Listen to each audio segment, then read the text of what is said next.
Question समझ गए?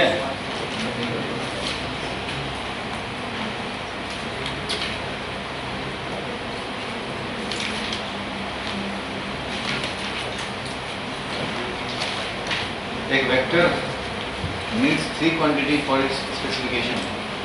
Name the three independent quantity conventionally used to specify Earth's magnetic field. तो तीन चीज चाहिए, तो अर्थ का मैग्नेटिक फील्ड को स्पेसिफाई करने के लिए कौन सा चीज चाहिए थी? डिक्लाइनेशन। इसको क्या बोलते हैं? Horizontal component of earth's magnetic field. इसका दूसरा नाम डिक्लाइनेशन, क्या ये डिक्लाइनेशन और ये दूसरा नाम इंक्लाइनेशन। याद होगा डिक्लाइनेशन जियोग्राफिक मेरिडियन और मैग्नेटिक मेरिडियन के बीच का एंगल होता था, और मैग्नेटिक मेरिडियन में जितने एंगल पे हॉरिजॉन्टल से डिप्ट होगा वो एंगल ऑफ डिप है।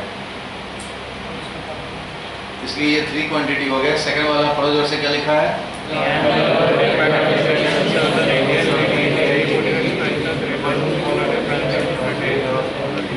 ब्रिटेन में जहाँ वर्ल्ड कप हो रहा है उधर का angle of dip 18 degree India में अगर है तो उधर का एंगल ऑफ डिप कितना होगा? 18 से ज्यादा होगा कि कम होगा?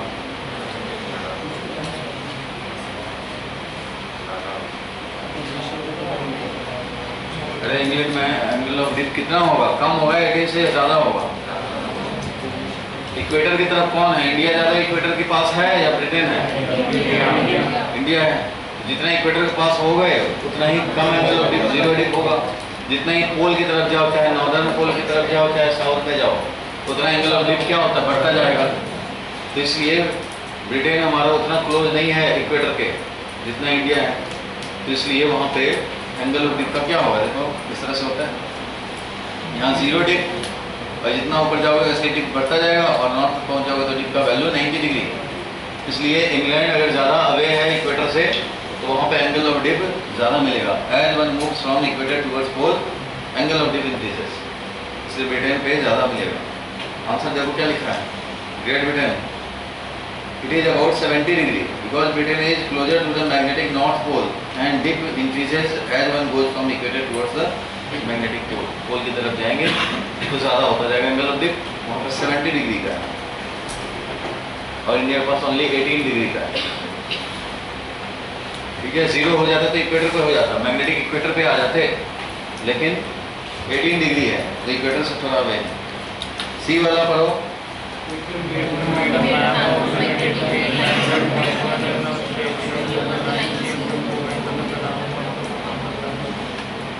बताओ भाई, ऑस्ट्रेलिया में चले गए तो वहां पे मैग्नेटिक फील्ड निकल रहा होगा या एंटर कर रहा होगा, यही पूछ रहा है। मेलबोर्न ऑस्ट्रेलिया में would the field lines seem to go into the ground or come out of the ground? Australia world में कहाँ है? ऑस्ट्रेलिया इधर है, इधर है कहीं। तो यहाँ पे नॉर्थ ऐसे रखा हुआ है, ऐसे इधर से क्या होगा? निकलेगा, फील्ड लाइन निकलेगा कि नहीं? इधर से फील्ड लाइन निकलेंगे, इधर से आगे टर्मिनेट होंगे, इधर मतलब टर्मिनेट नहीं एंटर करेंगे। इसलिए ऑस्ट्रेलिया की तरफ फील्ड लाइंस निकलते हैं। ऑस्ट्रेलिया इधर है, जहाँ भी हो इधर से तो निकलेंगे फील्ड लाइन, चाहे एंगल ऑफ डिप जितना भी हो, बट निकलेंगे। पढ़ो इसका आंसर डी में, सी था ना? डी में field lines of B due to the earth magnetism seem to come out from the Melbourne. क्यों भाई? क्योंकि because it is in southern hemisphere which behaves as north pole of the earth magnet. वहाँ पे earth magnet का north pole होता है पास में, इसलिए वहाँ से फील्ड लाइन निकल रहे होते हैं, तो मेलबोर्न से भी निकल रहा होगा, ऑस्ट्रेलिया से निकले। डी वाला देखो क्या लिखा है, पढ़ो जोर से। Right on the geomagnetic north और साउथ पोल, तो क्या होगा? जियोमैग्नेटिक नॉर्थ या साउथ पे होंगे तो क्या दिखाएगा एंगल? 90 डिग्री नहीं दिखाएगा। एक compass free to move in vertical plane, अब ये बोल दिया compass which is free to move in vertical plane. वैसे तो कंपास नीडल होता है हॉरिजॉन्टल प्लेन में मूव करने के लिए फ्री, लेकिन इसको ऐसे कर दिया जाए कि वर्टिकल प्लेन में हो जाए फ्री, तो उस कंडीशन में क्या होगा? तो कंपास नीडल ऐसे हो जाएगा, वर्टिकल कैसे होगा? वर्टिकल हो जाएगा, क्योंकि फील्ड लाइन कैसे निकल रहे हैं, तो इसलिए उसी डायरेक्शन में दिखा देगा। कंपास नीडल ऐसे हम लोग कंपास जो होता है वो ऐसा हॉरिजॉन्टल में रख के देखते हैं, लेकिन जहाँ फील्ड लाइन वर्टिकल है वहाँ पे ऐसे कंपास नीडल आर्बिट्ररी ओरिएंटेशन दिखाएगा, बट इसका हम लोग प्लेन ही ऐसे कर दें तो फिर तो इसमें फ्री है तो वर्टिकल दिखाएगा, वर्टिकली अपवर्ड दिखाए, वर्टिकली डाउनवर्ड दिखाए, डिपेंडिंग ऑन कि फील्ड निकल रहा है या एंटर कर रहा है। So angle of the field will become 90 degree. Answer पर इसका कितना लिखा है? Compass free to move in the vertical plane would stand exactly vertically down on the geomagnetic north. North में क्या होगा? Vertically down हो जाएगा, क्योंकि north में क्या होता है? Geographic north में enter करता है तो downward हो जाएगा on the geographic north, geomagnetic north और south pole exactly vertically down on the geomagnetic north और south pole। साउथ में होगा अपवर्ड साउथ पोल पे निकलता हुआ होगा, यानी अपवर्ड की तरफ होगा और नॉर्थ पे डाउनवर्ड की तरफ होगा। ये मिस हो गया है लिखने का। It is so because that angle of at pole is 90 degree and earth magnetic field is exactly in the vertical direction. इसलिए एक में वर्टिकल डायरेक्शन में होगा तो यहाँ पे इस तरह से हो जाएगा डाइपोल, यहाँ पे इस तरह से हो जाएगा डाइपोल। दोनों में वर्टिकल होगा, नॉर्थ पोल पे चले जाएंगे तो वर्टिकली डाउनवर्ड, साउथ पोल पे वर्टिकली अपवर्ड, ऐसा हो जाएगा। फिर देखो ई वाला क्वेश्चन, ई वाले में देखो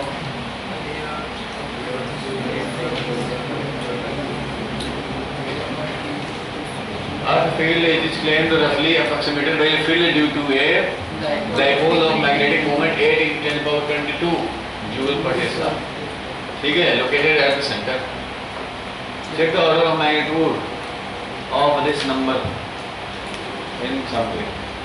चेक करना हो मतलब जो अर्थ का फील्ड है वो इतना बड़ा मैग्नेट, ये देखो ये जो मैग्नेट इसका चेक करना हो तुम ऐसा चेक कर सकते हो भाई मैग्नेट कितना वैल्यू का मैग्नेट है, तो यहाँ पे फील्ड लाइन ऐसे चलेगा,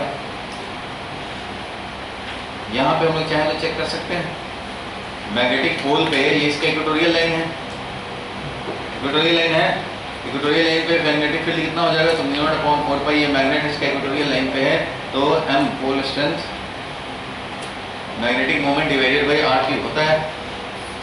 मैग्नेटिक फील्ड ऑफ अर्थ यहाँ पे इस तरह का होगा, यहाँ पे अर्थ का जो फील्ड है वही BH होता है, याद होगा बताया था, इसलिए ये वैल्यू का होगा। यहाँ से हम लोग चाहें तो अर्थ का फील्ड जो 10⁻⁻4 टेस्ला का होता है अराउंड होता है, ये गॉस में होता है, तो यहाँ पे जो एग्जैक्ट फील्ड है वो हम लोग मेजर करके बता सकते हैं यहाँ पे। और μ/4π m अपॉन मैग्नेटिक मोमेंट का वैल्यू निकालना है तो m/r³, r का वैल्यू 6400 किलोमीटर, याद है रेडियस ऑफ अर्थ यूज होगा यहाँ पे, तो इसका क्यूब करोगे तो मैग्नेटिक मोमेंट का वैल्यू निकालेंगे, तो ये मल्टीप्लाई करेंगे, इधर 10⁻⁴ है, इधर 9 है, बाकी सब इतना किलोमीटर है। मैग्नेटिक मोमेंट का वैल्यू ये 10⁻⁷ हो जाएगा, 10⁻7 हो जाएगा, तो मैग्नेटिक मोमेंट का वैल्यू जो आ रहा है ऑलमोस्ट 10⁻20।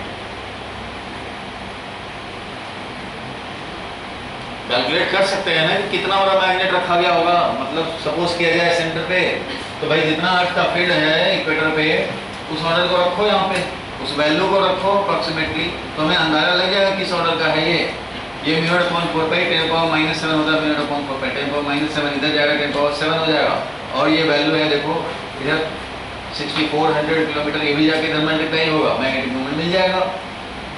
ये हो गया 10⁻9 और इधर भी आया और इधर 10⁻7, सब मल्टीप्लाई हो गया 10⁻22 बन गया। इसका वैल्यू देखो आंसर में क्या लिखा है, पढ़ो क्या लिखा है। Using on the normal bisector of dipole of a magnetic moment m, we find m/r³, taking 8, इसको 8 रख दिया, रेडियस ऑफ द अर्थ रख दिया, we get d। अगर हम लोग अर्थ ये मैग्नेटिक मोमेंट रख ही दिया इसने और चेक किया कि मैग्नेटिक फील्ड इतना आ रहा है, which is resembles the order of magnitude observed on the earth field। अर्थ के फील्ड पे इसी ऑर्डर का मैग्नेटिक फील्ड मिलता है, या तो आप मैग्नेटिक फील्ड जो मिलता है वही रख दो तो पता लग जाएगा कितना वैल्यू क्या है, या ये वैल्यू रख करके अर्थ का मैग्नेटिक फील्ड कैलकुलेट कर लो और देखो कि उसी ऑर्डर का मिलता है कि नहीं। तो इतना ही ऑलमोस्ट मैग्नीट्यूड का मैग्नेटिक फील्ड भी मिलता है, 10⁻⁴, 10⁻⁵ ऐसा मिलता है। Thus the claim that the earth field is due to a dipole of magnetic moment 8 × 10⁻22 is true। दोनों तरह से वेरीफाई कर सकते हो, चाहे तो मैग्नेटिक मोमेंट ये लेकर के फील्ड देखो और उस ऑर्डर का मैच करके देख लो, या फील्ड जो मिलता है उस ऑर्डर को रख लो तो मैग्नेटिक मोमेंट निकाल लो, इतना वैल्यू आ रहा है, निकाल सकते हैं। चलो F वाला पढ़ो क्या लिखा है।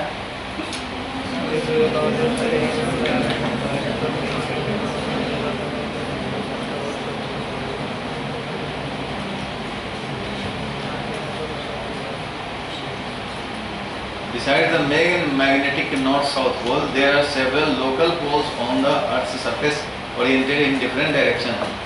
How is such a thing possible at all? ये किस तरह से पॉसिबल है? ये क्लेम करते हैं कि कुछ और भी लोकल पोल्स हैं, खाली ये यही वाला नॉर्थ और साउथ नहीं है, और भी हैं। तो और हो सकते हैं भाई, और भी हो सकते हैं, क्यों नहीं हो सकते? मान लो कहीं पे हमारा कोर में कहीं अर्थ का मान लो इधर फेरोमैग्नेटिक मटेरियल है, इतने दूर के डाइपोल मोमेंट निकाला ऐसे मिल गया, इतने दूर का डाइपोल मोमेंट नेट निकाला था ऐसे मिल गया, इतने दूर का निकल गया इधर मिल गया, इसका नॉर्थ इधर साउथ इधर हो जाएगा, इधर का कुछ और मिल गया, सबका ओवरऑल ऐसा है। इसका मतलब ये थोड़ी कि लोकल लेवल पे ऐसा नहीं हो सकता या ऐसा लेवल नहीं हो सकता, हो सकता है, लोकल लेवल पे हो सकता है। अब कहीं पे मैग्नेटिक मटेरियल प्रेजेंट है, उन्हें पे डाइपोल मोमेंट निकाले तो इधर भी हो गया, किसी का इधर हो गया, किसी का इधर हो गया, लेकिन ओवरऑल सबका ऐसे है, मिला करके नेट है, लोकल लेवल पे कहीं भी हो सकता है। तो ये कह तो रहा है कि oriented in different direction, how is such thing possible, तो हो सकता है। और इसमें क्या लिखा है, जोर से पढ़ो।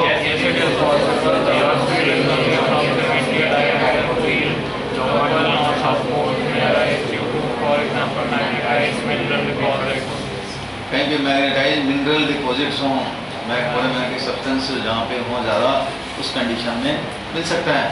फिर what is the reason of earth magnetic field, तो बताया था कि रीजन एग्जैक्टली नोन नहीं है। वैसे तो देखो यहाँ पे क्या लिखा है, पढ़ो क्या लिखा है। Earth magnetic field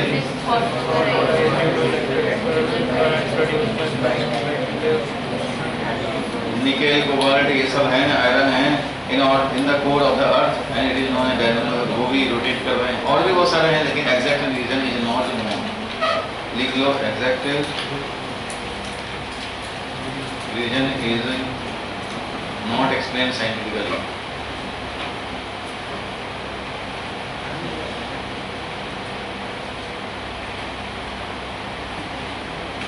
scientifically confirmed reason अभी तक एक्सप्लेन नहीं हुआ है।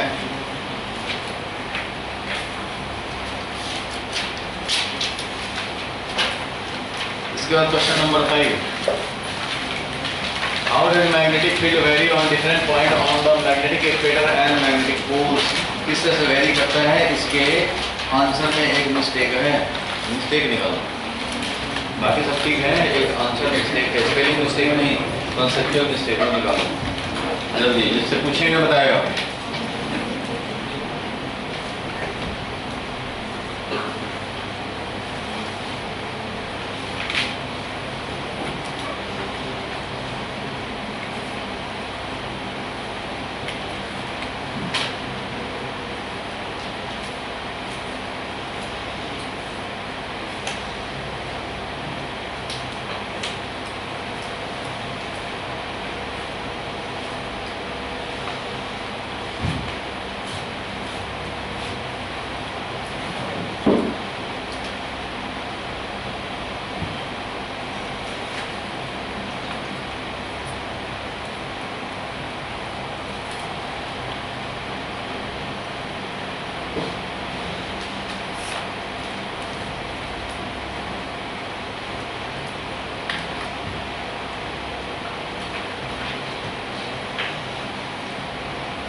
Magnetic equator is the axis at all point of which the Earth's magnetic field is directed horizontally. तो होता ही है मैग्नेटिक इक्वेटर पे हॉरिजॉन्टली होता है, that is B is equal to BH, और angle of dip as well as vertical component क्या रहता है? 0। ये होता है ना मैग्नेटिक इक्वेटर पे, वो लाइन या एक्सिस ऑन द अर्थ बोल देते हैं, उस पे हमारा एंगल ऑफ डिप 0 है, BB भी 0 है, और BE ही BH है। At magnetic poles delta is equal to pi by 2, BH is 0, BB BE है, and the value of dip gradually increases as one goes from equatorial region towards the pole of the earth। चलो ये भी correct हो गया। At magnetic pole, compass needle may point along any direction, arbitrary direction, कहीं भी line हो सकता है. However, a dip needle will point straight down at the magnetic pole. A dip needle समझते हो?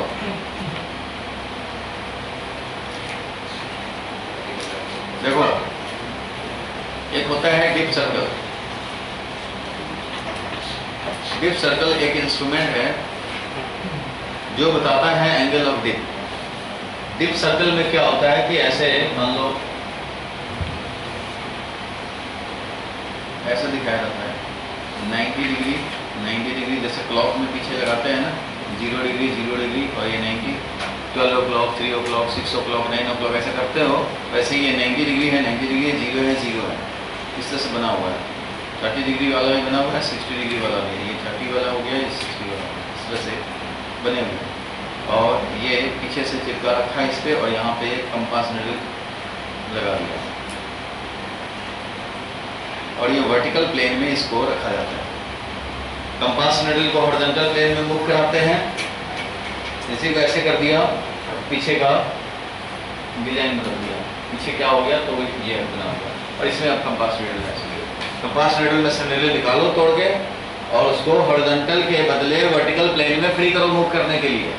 इसको इसमें पिन लगा दिया इसमें. अब ये इसमें रोटेट कर सकता है तो क्या हो जाएगा वर्टिकल प्लेन में हो गया. तो इस तरह से वर्टिकल प्लेन में फ्री होता है मूव करने के लिए. ये डिप सर्कल होता है. इस इंस्ट्रूमेंट का नाम है डिप सर्कल. ये क्या करेगा एंगल ऑफ डिप मेजर करके बताएगा. एंगल ऑफ डिप कैसे बताएगा भाई? तो ये वर्टिकल प्लेन में ही है. वर्टिकल प्लेन में रख दो ऐसा रख दो डिप सर्कल. इसका ये निडल है. अगर ये मैग्नेटिक मेरिडियन है और अर्थ का फील्ड ऐसे होगा यहाँ पे अगर तो ये अपने आप ऐसे दिखा देगा. अगर हॉरिजॉन्टल होगा तो ऐसे दिखा देगा. ऐसे दिखाया तो एंगल ऑफ डिप 0. ऐसे दिखाया एंगल ऑफ डिप 30 डिग्री. ऐसे दिखाया एंगल ऑफ डिप 45 डिग्री. ऐसे दिखाया एंगल ऑफ डिप 90 डिग्री. ये अपने आप बता देगा कितना एंगल ऑफ डिप है कितने. लेकिन ये वाला जो प्लेन होना चाहिए डिप सर्कल का प्लेन वो मैग्नेटिक मेरिडियन में होना चाहिए. क्या होना चाहिए? मैग्नेटिक मेरिडियन में होना चाहिए. मान लो एक ऐसा डब्बा है कार्टून है फ्रिज का कवर है मान लो. इसी में हमने ये जो कंपास निडल है उसका निडल निकाल के और इसका पिन लगा दिया है. अभी ये डिप सर्कल का प्लेन हो गया फ्री. पीछे में चिपका रखा है ऐसा 0 90 डिग्री. इधर से भी 30 डिग्री 60 डिग्री. ये 30 60 हॉरिजॉन्टल से एंगल दिखाना है. ये भी हो जाएगा 30 या 60 या 90. इस तरह से चिपका दिया पीछे और इसको अब पिन लगा दिया. इसमें कंपास निडल लगा दिया. अब ये क्या करेगा? अब इसको चाहो तो रोटेट करा करके इसका प्लेन बदल सकते हो. अभी ये इस प्लेन में है निडल फ्री. अभी ऐसे कर देंगे तो इस प्लेन में फ्री है तो वर्टिकल प्लेन ही कहीं भी किसी प्लेन में रख सकते हो. अब यहाँ कंपास हमारा मैग्नेटिक मेरिडियन ये है और तुम रखोगे इसको मैग्नेटिक मेरिडियन ये है और इसको रख रहे हैं ऐसे वाले प्लेन तो तुम्हें ट्रू डिप नहीं देगा. ये एंगल ऑफ डिप सही मेजर नहीं करेगा. ऐसे रखोगे सही मेजर नहीं करेगा. जो मैग्नेटिक मेरिडियन वाला प्लेन है उसी में रखने पड़ेंगे. जब कॉन्साइड कर जाएगा तब ये जो दिखाएगा वो करेक्ट रीडिंग दिखाएगा.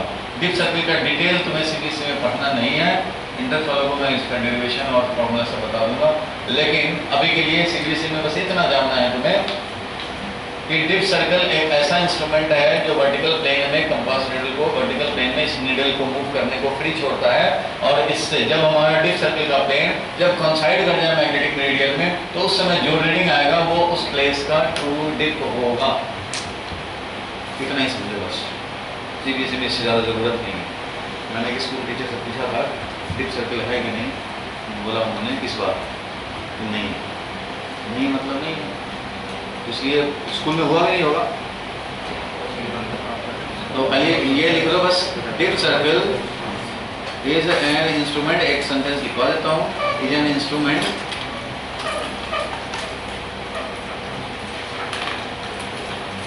which measures angle of dip at a place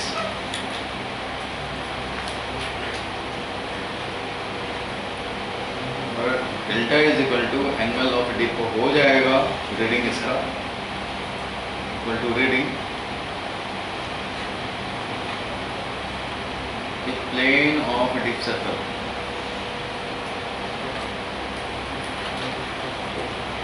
coincide with magnetic meridian. The plane of this circle coincide with magnetic meridian at that point. जिस पॉइंट पे निकालना चाहते हो उस पॉइंट पे जो मैग्नेटिक मेरिडियन है उससे कंसाइड होना चाहिए, तब डिप सर्कल ट्रू देता है रीडिंग। दूसरे प्लेन में होगा तो एपरेंट डिप देगा, उसका रिलेशन है ट्रू डिप के साथ, वो बात की बात है। फिलहाल सीबीएसई में इतना ही जानना है। एक इंस्ट्रूमेंट है कंपास निडल, हॉरिजॉन्टल प्लेन में फ्री होता है मूव करने को निडल, और डिप सर्कल में needle is free to move in vertical plane. Dip circle का जो प्लेन है उसको कॉन्साइड कराओ मैग्नेटिक मेरिडियन में, तब देखो रीडिंग, वो होगा वहां का ट्रू डिप। हॉरिजॉन्टल होगा खुद ही 0 पे इंडिकेट करेगा।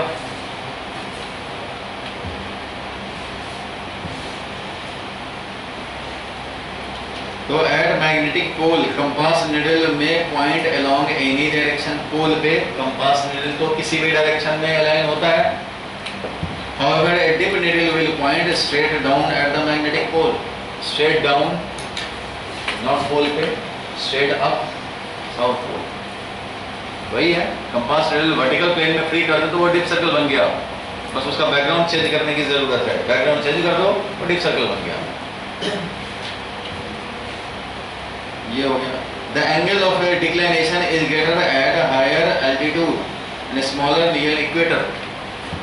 ठीक है, डिक्लाइनेशन वैल्यू मतलब मैंने बताया था जो इस तरह से मैग्नेट रखा हुआ है, यहाँ पे देखोगे अर्थ के सरफेस पे तो 11 डिग्री मिलेगा डिक्लाइनेशन। डिक्लाइनेशन की बात कर रहा है, the angle of declination, angle of declination at high altitude, high latitude. Latitude angle ज्यादा होने पे, लैटिट्यूड एंगल समझते ही हो, 11th क्लास में भी आया था रोटेशन का इफेक्ट ग्रेविटेशन में। ये है जो इक्वेटोरियल प्लेन से जो एंगल बनता है इसको लैटिट्यूड एंगल बोलते हैं। हायर लैटिट्यूड एंगल मतलब पोल की तरफ चले जाओगे, कम लैटिट्यूड एंगल मतलब इक्वेटर की तरफ, 0 मतलब इक्वेटर पे और 90 डिग्री मीन्स पोल पे पहुंच जाएंगे। ये लैटिट्यूड एंगल है, ठीक है। रोटेशन के इफेक्ट में भी आया था।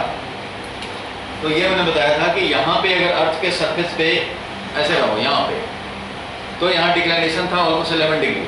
जियोग्राफिक मेरिडियन, मैग्नेटिक मेरिडियन बताया था, geographic meridian and magnetic meridian. जो लोग नहीं किए थे क्लास नहीं समझ में आएगा।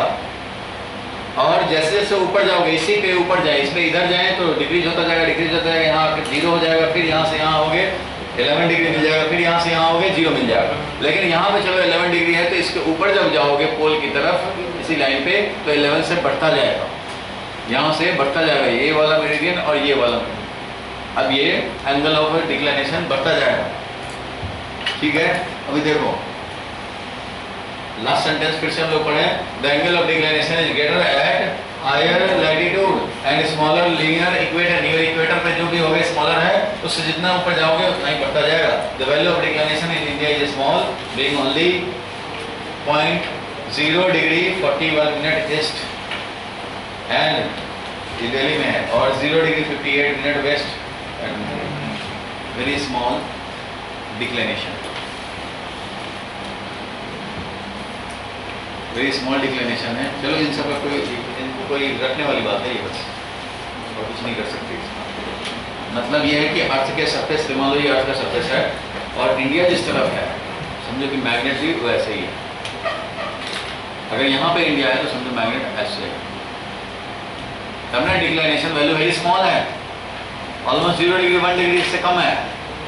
तो इसका मतलब ऐसे ही है, जिधर इंडिया है समझो उसी तरफ है ऐसे, तब डिक्लाइनेशन का वैल्यू वेरी स्मॉल है। उधर जाएंगे तो और बढ़ता जाएगा।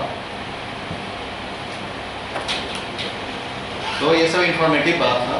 उस हिसाब से 5.2 में भी कुछ क्वेश्चंस हैं तो आपको जानने हैं, उसके नीचे पढ़ लेना इसको, क्वेश्चन आंसर इंफॉर्मेटिव है ज़्यादा। उसके बाद 12 मैग्नेट था, ये हो गया था।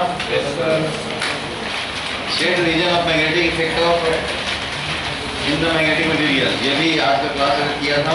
तो magnetic effect of magnetic material due to atomic magnetic movement in the material बताया था। एटॉमिक मैग्नेटिक मूवमेंट होता है, उसके चलते मैग्नेटिक इफेक्ट आता है किसी भी मटेरियल में। These dipoles results in the effective current loop कहाँ से आता है डाइपोल? इलेक्ट्रॉन के मोशन से, सर्कुलेशन से आता है। इसके बाद का क्वेश्चन पढ़ो, क्या लिखा है? वही चीज है, वही बात है, पढ़ो। लाइन भी करो।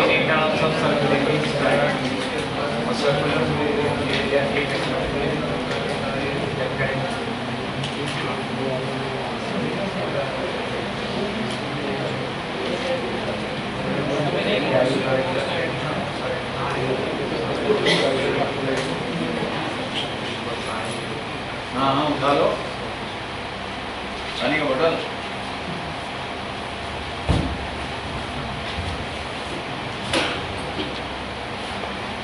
क्या पढ़ लिया, देख लिया?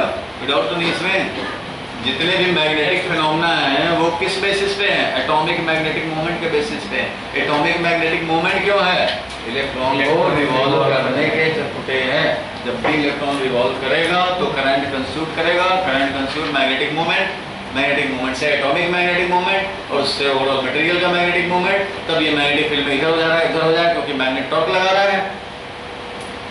सारे phenomena, all magnetic phenomena can be explain in terms of circulating current. A current loop of area A carrying current I is equivalent to a magnetic dipole moment, पढ़ा था आज एक्स्ट्रा क्लास में। IA, अगर एक loop है तो I है, n loop है तो NI है, along the axis of the loop, and if n number of turn in the coil NIA, SI unit is ampere meter square। n तो ऐसा ही है, ampere metre square, and real number। Our magnetic field lines of a bar magnet and solenoid related, ये तो बता चुका हूँ करना, दोनों एक ही तरह का फील्ड है। उसका लिखा है, पढ़ो क्या लिखा है? एनसीईआरटी का क्वेश्चन है। फ्लक्सेशनल आइडिया दिया है, टर्म दिया हुआ है, करंट भी दिया हुआ है। Explain the sense in which the solenoid acts like a bar magnet and what is the associated magnetic moment. तो पहले तो इसका हम मैग्नेटिक मोमेंट निकाल सकते हैं। सोलेनॉइड में क्या होता है? सोलेनॉइड में भी करंट पास होता है, उसका भी मैग्नेटिक मोमेंट हम लोग असाइन कर सकते हैं, जो कि NIA होगा।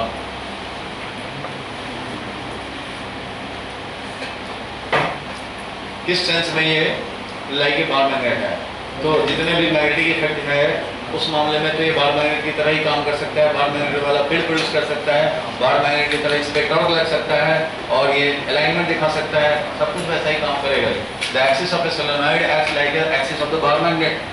एक्सिस ऑफ सोलेनॉइड, उसके इक्विवेलेंट जो बार मैग्नेट रखेंगे वो भी एक्सिस वही होगा सोलेनॉइड वाला। And one end of the solenoid behaves as a north pole and the other end as a south pole. Exact direction of field can be determined by applying right hand rule.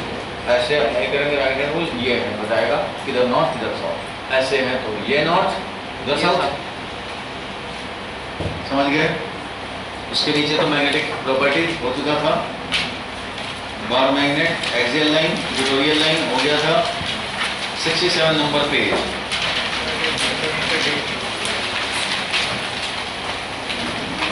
चलो इसको शुरू करने से पहले एक काम और करते हैं।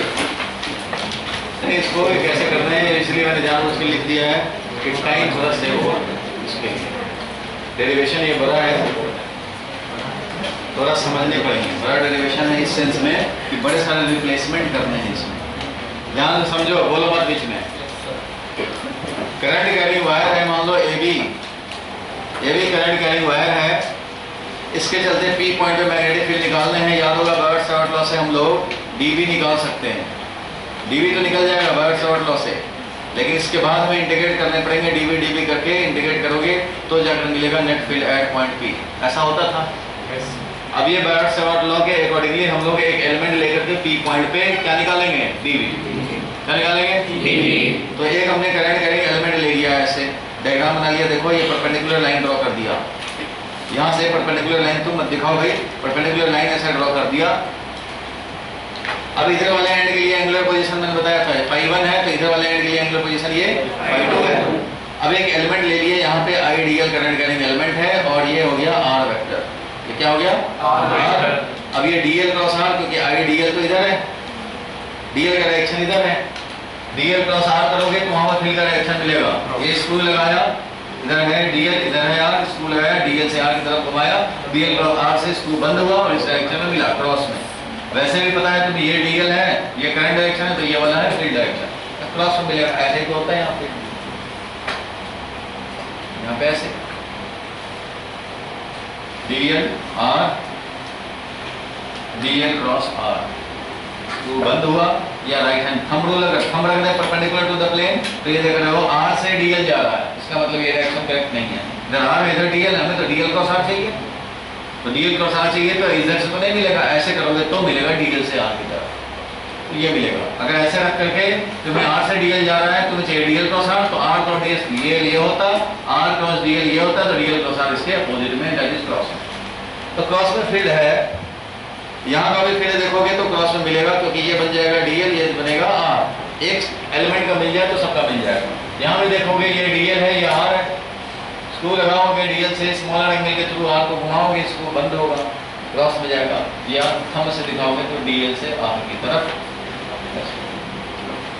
डायरेक्शन में तो किसी को कंफ्यूजन नहीं है ना, ये अभी तक डायरेक्शन में कंफ्यूजन नहीं है। कंफ्यूजन है तो भाई दूर करो, नहीं तो ये तो बिल्कुल ऐसा वायरस है ना, सारा पढ़ना लिखना तो बेकार कर देगा, 2 चैप्टर खा जाएगा। राइट हैंड स्क्रू रूल या राइट हैंड थंब रूल, जो आपको अच्छा लगता हो वो।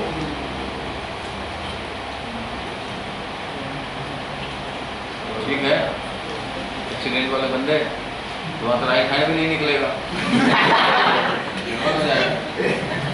DL क्रॉस R कर रहे हैं, स्क्रू बंद हो रहा है, इधर जा रहा है, या तो थंब लगा दो भाई, R क्रॉस DL हो रहा है, DL क्रॉस R, तो ऐसे रखने पड़ेंगे, ये है क्रॉस डायरेक्शन में जा रहा है।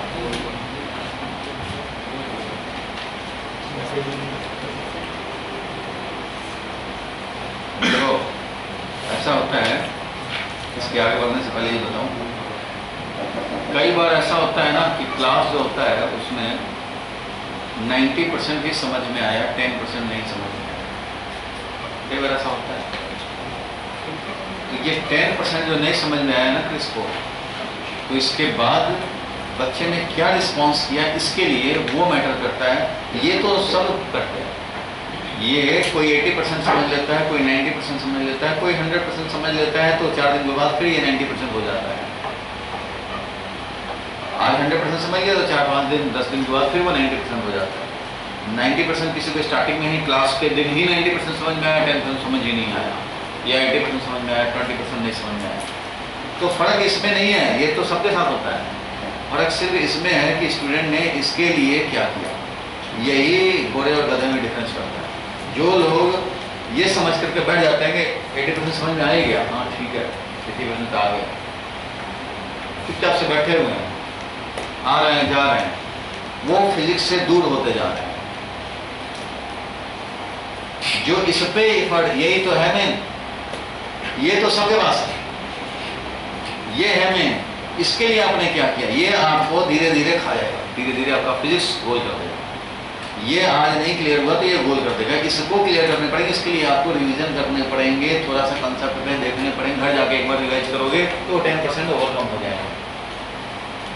रिवाइज करोगे तो वो 10% समझ में आ जाएगा, उससे भी ना समझ में आया तो क्लास के आगे पीछे पूछ लिया, तो उससे समझ, फ्रेंड से पूछ लिया, उससे डिस्कस कर लिया, समझ में आ जाएगा। इसके लिए आपने क्या टेंडेंसी दिखाई, यही मेन है, यही गधा और घोड़े बनाता है, यही डिफरेंस लाता है। अब कुछ लोग आए बस समझ में आ गया, बस ठीक है भाई 70% हो गया, क्लास छूट गया, कोई बात नहीं, एक ही क्लास में छूटा है, पेरेंट्स पूछेंगे तो ऐसे मुँह बना के बोल देंगे एक ही क्लास में छूटा है आज तक। तो भाई फिजिक्स में ऐसे ही होता है कि 10% जो है ना वही डेंजरस है, उसको जो संभाल लिए वो ठीक है, नहीं संभाले तो गए। 4 दिन का छुट्टी मिल रहा है, 4 दिन में वो 10% अपना अगर ठीक कर पाए तो आगे सही रहेगा, नहीं तो आगे वो नासूर बन जाए, तो जख्म नासूर बन जाएगा। जख्म समझते हो ना, जख्म पे ध्यान न दिया जाए तो जख्म धीरे धीरे धीरे धीरे धीरे धीरे कैंसर बन जाता है, उसको बोलते हैं नासूर बन गया, और उससे आदमी का डेथ हो जाता है। वैसे ही ये भी जो है ना डाउट, रिवीजन नहीं करने का टेंडेंसी, आना धैर्य की तरह, और धैर्य की तरह धैर्य धीरे रख के चले जाना, धैर्य मतलब धीरज, पेशेंस, पेशेंस रख के आए, पेशेंस रख के चले गए। लोग बोलते हैं पेशेंस रखना चाहिए, तो 80% समझ में आ गया, पेशेंस रखते हैं, तो ऐसे करेंगे चले जाएंगे, पेशेंस ही रखते रखते। देखो वापस आ जाए, आई क्रॉस डीएल किया, क्रॉस डायरेक्शन में मिला, लेकिन डीवी का वैल्यू कितना, तो डीवी का वैल्यू निकालते हैं भाई। तो डीवी का वैल्यू निकाल रहे हैं, magnetic field at P due to current carrying element I DL, इसका हो जाएगा डीवी का value mu naught upon 4 pi I DL sine theta. DL और आर में क्या एंगल है, ठीक है, तो I DL sine theta upon R square, ये तो होता था डीवी। अब ये तो हो गया तुम्हारा डीवी, लेकिन इससे काम नहीं चलेगा, तुम्हें तो चाहिए नेट फील्ड। नेट फील्ड चाहिए तो इसमें देखो वेरिएबल कितने हैं, इसलिए ये बड़ा डेरिवेशन है।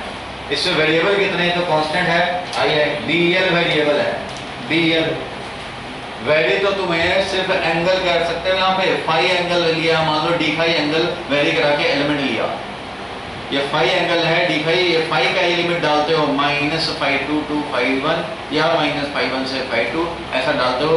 मान लो हमने लिया है फाई एंगल और डी फाई वेरिएशन कराया है, तो ये अगर φ2 हो जाए तो लास्ट एलिमेंट, -φ1 हो जाए तो इधर का लास्ट एलिमेंट, 0 हो जाए तो यहाँ का एलिमेंट, 40 डिग्री हो गया तो यहाँ का एलिमेंट, 45 हो गया यहाँ का एलिमेंट, 60 डिग्री यहाँ का एलिमेंट, और φ2 तो लास्ट एलिमेंट, -30 डिग्री तो यहाँ का एलिमेंट, -40 तो यहाँ का एलिमेंट, और -φ1 तो यहाँ का एलिमेंट।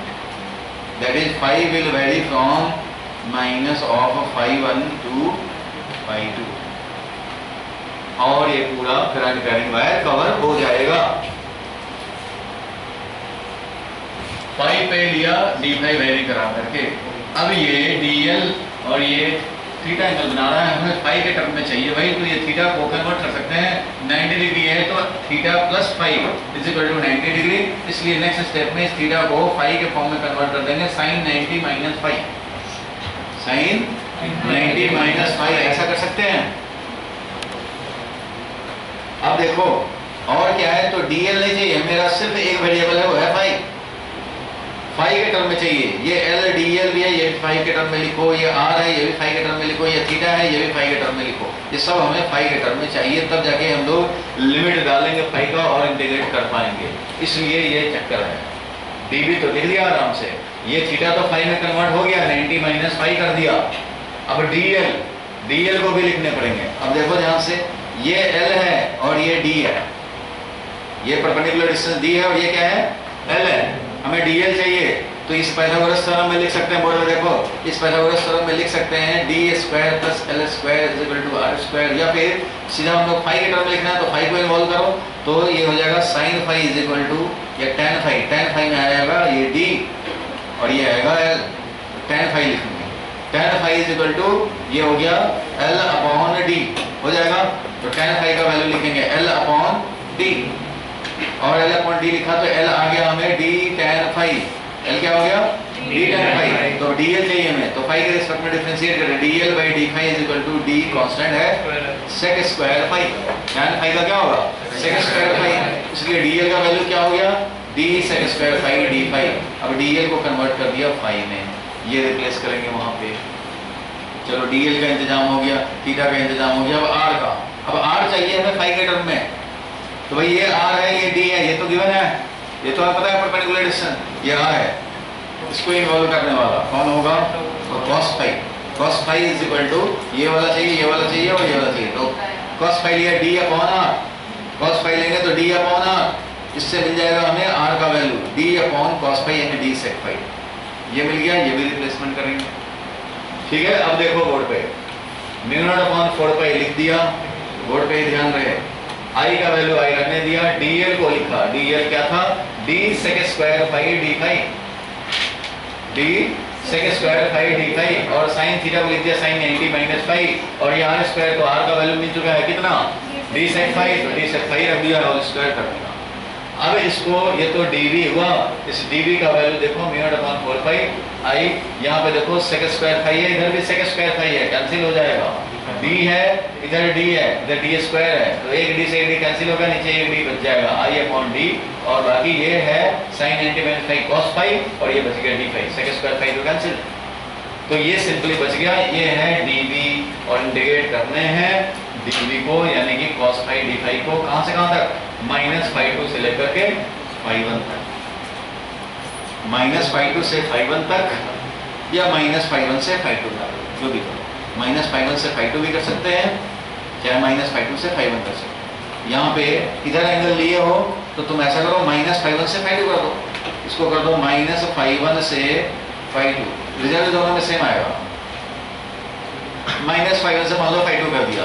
अब तो ये कांस्टेंट है सारे एलिमेंट के लिए, बाहर निकाल दिया। cos φ का इंटीग्रेशन sin φ, cos φ का इंटीग्रेशन sin φ, और ये हो गया माइनस φ1 से लेकर के कहां तक φ2 तक। अब sin φ2 रखोगे माइनस sin φ1 रखोगे, जो 1 वाला है वो 2 बन गया और 2 वाला है 1 बन गया, मिलेगा तो यही sin φ2 प्लस sin φ1। करना क्या समझे? सबसे पहले तो डायग्राम को बनाना समझ लो। डायग्राम में हम लोगों ने क्या किया है भाई, तो डायग्राम में एक हमने परपेंडिकुलर डाला। क्या डाला? परपेंडिकुलर डाले हैं। ये परपेंडिकुलर डाले हैं, यही रेफरेंस लाइन बन गया फॉर एंगल, और इस एंगल रेफरेंस लाइन से एक तरफ एंगल इधर हमने फाई लिया और डी फाई वेरी कराया, एलिमेंट हो गया ये। अब यही फाई का हमें, क्योंकि जो फॉर्मूला चाहिए हमें फाई के टर्म में चाहिए, इसी के टर्म में चाहिए, इसका एंगुलर पोजीशन, इसका एंगुलर पोजीशन। तो इसका एंगुलर पोजीशन है φ2, इसका एंगुलर पोजीशन है φ1। चाहे इधर ही φ1 रख दिया तो इधर φ1 हो जाएगा, इधर φ2 हो जाएगा। कोई एक तरफ φ1 एक तरफ φ2 रख सकते हो। इधर रखा तो ये 0 पे लोगे एलिमेंट तो यहाँ वाला आएगा, 30 डिग्री पे यहाँ वाला, और 45 पे यहाँ वाला एलिमेंट। φ2 करोगे तो यहाँ का एलिमेंट, माइनस 30 पे यहाँ का एलिमेंट, और माइनस φ1 का यहाँ एलिमेंट आएगा। पूरे हमें कवर करने हैं, इसलिए माइनस φ1 से φ2 वेरी करेंगे, ठीक है। और करना क्या है, तो इसका डीवी लिखना है। डीवी लिखने में थीटा इन्वॉल्व होगा, I into D L cross R upon R cube. तो I D L sine theta का वैल्यू रख दिया 90 माइनस फाइव, थीटा का वैल्यू 90, सबको फाइव के टर्म में लिखने हैं। थीटा भी आ गया 90 माइनस फाइव। डी एल को लिख दिया डी सेक स्क्वायर फाइव, क्योंकि डी एल को हम लोगों ने रिप्लेस किया भाई, क्योंकि एल पड़ता रहे तो डी एल निकलेगा। तो एल फाइव और डी, एल फाई और डी ने रिलेशन डी दिया हुआ है, फाई के टर्म में चाहिए और एल को रिप्लेस करने हैं, इसलिए यहाँ पे क्या लेंगे, tan phi is equal to L upon D. तो tan फाई को एल अपॉन डी लिखा, इससे एल मिल गया, और एल से डी एल निकाल लें, क्योंकि D L upon D phi निकाला तो डी एल मिल गया। डी एल का वैल्यू रखेंगे, फिर हमने आर का वैल्यू निकाला। तो आर का वैल्यू कैसे निकालेंगे भाई, तो आर यहाँ है, डी उधर है, फाई है, तो tan फाई लिया, ये cos फाई लिया, तो cos phi D upon R है, उससे निकाल दिया हम लोगों ने आर का वैल्यू। आर का भी वैल्यू यहाँ रिप्लेस कर दो, डीएल का वैल्यू रिप्लेस कर दो, थीटा का वैल्यू रिप्लेस कर दो, ये मिल गया हमें ये सिंपल डीबी। अब ये है सिंगल वेरिएबल फाई के टर्म। फाई का लिमिट डालो, मिल जाएगा। लिमिट डालने में जो डायग्राम है उस हिसाब से माइनस φ1 से φ2 करेंगे, और नहीं तो इस डायग्राम में ही इधर φ2 इधर φ1 कर सकते हैं, तो ये लिमिट रह जाएगा। दोनों में से किसी एक को चेंज करना पड़ेंगे, तो चाहो तो यहाँ पे चाहे उधर ही कर देते हैं, इधर कर दें, एक ही जगह हो जाएगा। इसको मान लो हमने φ1 लिख दिया, इसको φ1 लिख देते हैं, इसको φ2 लिख दो, कर दो, ये φ1 है, ये φ2 है, और लिमिट क्या हो जाएगा भाई, तो फाई का लिमिट हो जाएगा माइनस φ2 से लेकर के कहाँ तक, φ1 तक। बस इस लिमिट में हम लोग इसको इंटीग्रेट कर देंगे, काम हो जाएगा। इस डायग्राम में खाली मॉडिफिकेशन कर दो।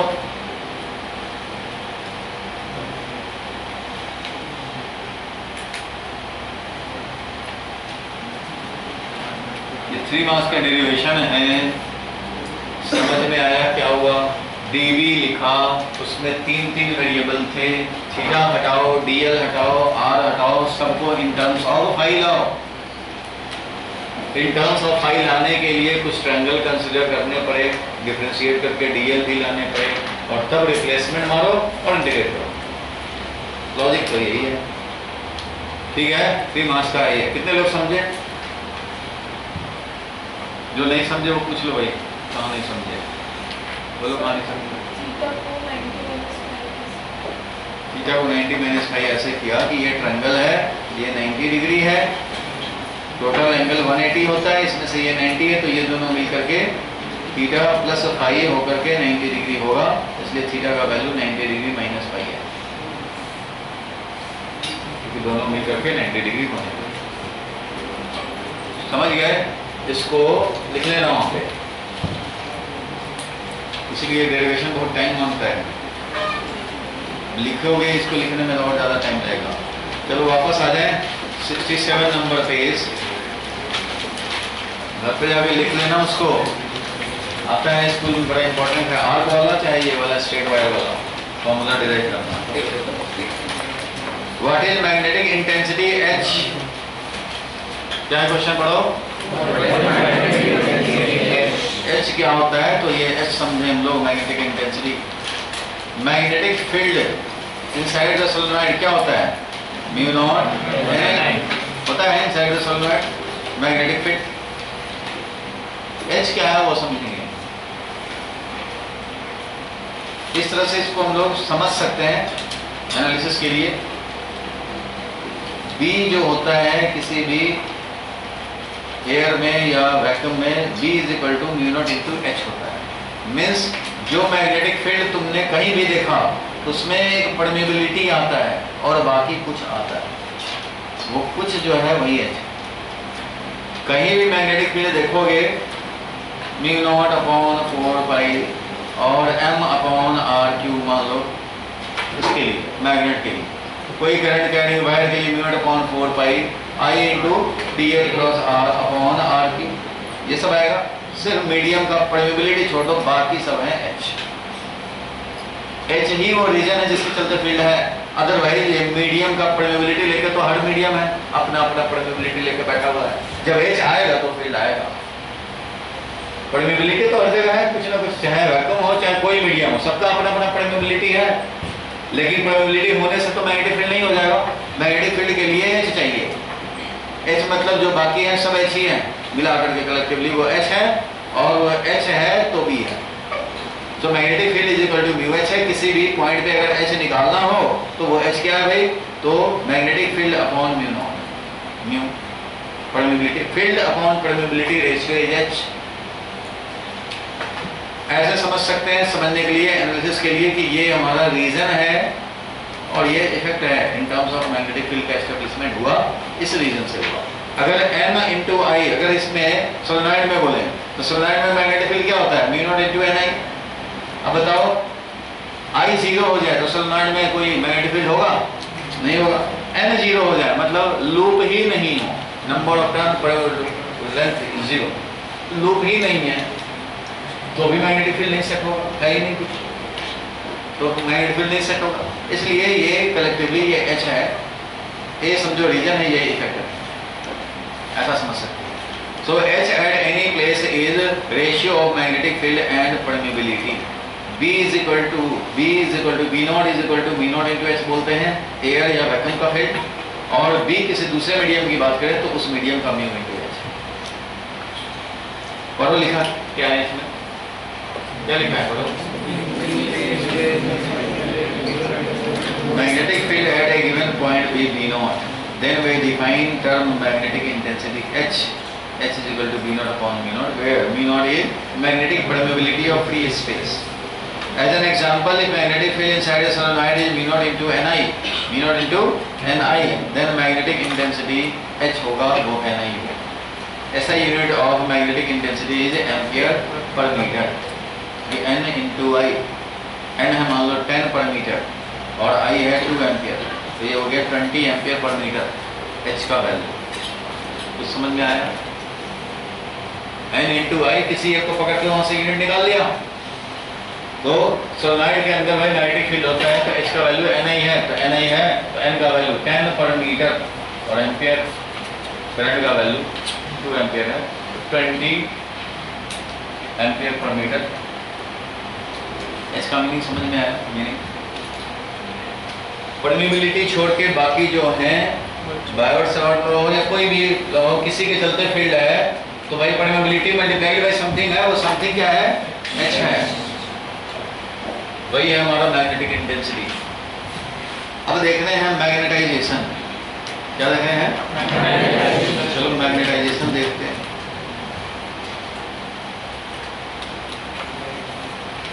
मैग्नेटाइजेशन चलो देख ही लेते हैं। मैग्नेटाइजेशन होता है, देखो कोई भी मीडियम, पोलराइजेशन का भाई कोई भी मीडियम है, इसको मैग्नेटिक फील्ड अप्लाई किया, क्या अप्लाई किया? Magnetic field. अंदर में मैग्नेटिक फील्ड इसको सपोर्ट कर सकता है और एडिशनल मैग्नेटिक फील्ड और प्रोड्यूस कर सकता है, इसको बोलेंगे magnetic field due to magnetisation. ये एडिशनल फील्ड है, एक्सटर्नल तो है ही, एडिशनल फील्ड है। एडिशनल फील्ड इधर भी हो सकता है, एडिशनल फील्ड इधर भी हो सकता है, एडिशनल फील्ड बहुत ज़्यादा भी हो सकता है। अगर ये थोड़ा सा इंक्रीज कर दिया तो क्या है, ये पैरामैग्नेटिक है। तो ये मान लो 10 है और ये 1 हो जाए तो 11 हो जाएगा। और ये अगर 10 है और ये 90 हो जाए तो वो 100 भी हो जाएगा। वो क्या हो जाएगा? कैसा मटेरियल? फेरोमैग्नेटिक। और ये 10 है, ये इधर 1 हो जाए तो क्या हो जाएगा? डायमैग्नेटिक। तो 3 तरह के मैग्नेटाइजेशन अंदर में अब क्या हुआ मैकेनिज्म, वो 3 तरह के अलग अलग हैं। किसी का रिजल्ट है स्लाइटली इंक्रीज करना, किसी का रिजल्ट है बहुत ज़्यादा इंक्रीज करना, किसी का है कि स्लाइटली डिक्रीज करना। तो that depends on the mechanism, exact mechanism 3 में से कौन है। पैरामैग्नेटिज्म पैरामैग्नेटिक मटेरियल में होता है, डायमैग्नेटिज्म डायमैग्नेटिक मटेरियल में होता है, फेरोमैग्नेटिज्म जो होता है वो फेरोमैग्नेटिक मटेरियल में होता है। तीनों अलग अलग हैं। तीनों के चलते जो भी फील्ड होंगे एक magnetic moment, net magnetic moment induce होगा। जैसे डाइपोल मोमेंट इंड्यूस होता था पोलराइजेशन से, याद है? वैसे ही इधर भी क्या होगा, अलाइनमेंट में किसी का लिख नहीं रहा, किसी एक का नहीं लिख रहा, क्योंकि 3 अलग अलग चीजें हैं। लेकिन मैग्नेटाइजेशन होगा और उससे हमारा एक एडिशनल फील्ड प्रोड्यूस होगा। मैग्नेटाइजेशन जो होता है वो होता है net magnetic moment induced, net magnetic moment induced per unit volume. याद होगा उधर भी पढ़ा था ऐसा। Electric dipole moment induced per unit volume polarisation capital P होता था। वैसे इधर मैग्नेटाइजेशन वेक्टर है net magnetic moment induced per unit volume. Dipole के अलाइनमेंट से हो जाए या डोमेन अलाइनमेंट से हो जाए या कुछ से हो जाए, net dipole moment magnetic moment induced per unit volume is magnetisation. और मैग्नेटाइजेशन कितना होगा, तो जितना ज्यादा H अप्लाई होगा उतना होगा प्रोपोर्शनल। कोई फील्ड अप्लाई करते हो ना भाई, फील्ड अप्लाई करते हो तो उसके साथ क्या आता है? H आता है। ये आने से थोड़ी होता है कोई काम, H आने से होता है दूसरे मीडियम का मैग्नेटाइजेशन। H इसके साथ कितना आया, जितना ज्यादा H आएगा उतना ज्यादा मैग्नेटाइजेशन होगा। Proportionality constant is susceptibility. जितना ज्यादा वैल्यू ऑफ ससेप्टिबिलिटी होगा उतना ज्यादा मैग्नेटाइजेशन होगा।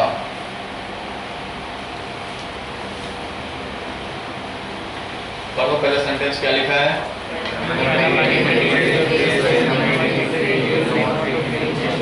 Will changes to be on account of magnetization of the material. The net magnetic moment developed in the given material per unit volume is known as magnetization m of that material. Thus magnetic moment हो जाएगा, magnetization हो जाएगा, magnetic moment net induced divided by the, ऐसा unit of magnetization ampere पर metre. ठीक है भाई, ये समझ गए।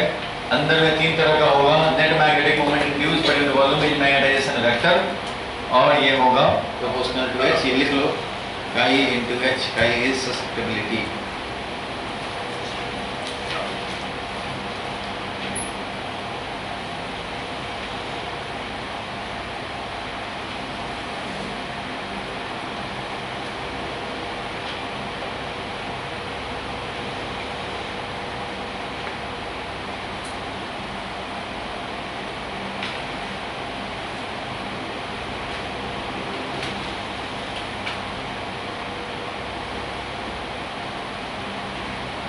वहाँ इलेक्ट्रिक ससेप्टिबिलिटी होता था, इधर मैग्नेटिक ससेप्टिबिलिटी होगा।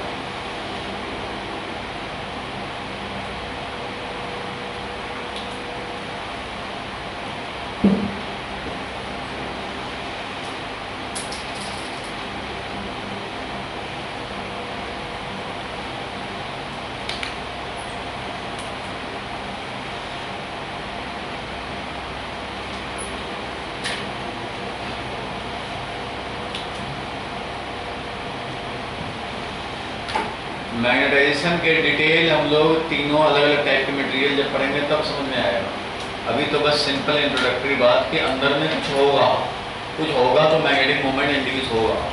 तो magnetic moment induce per unit volume is magnetisation vector.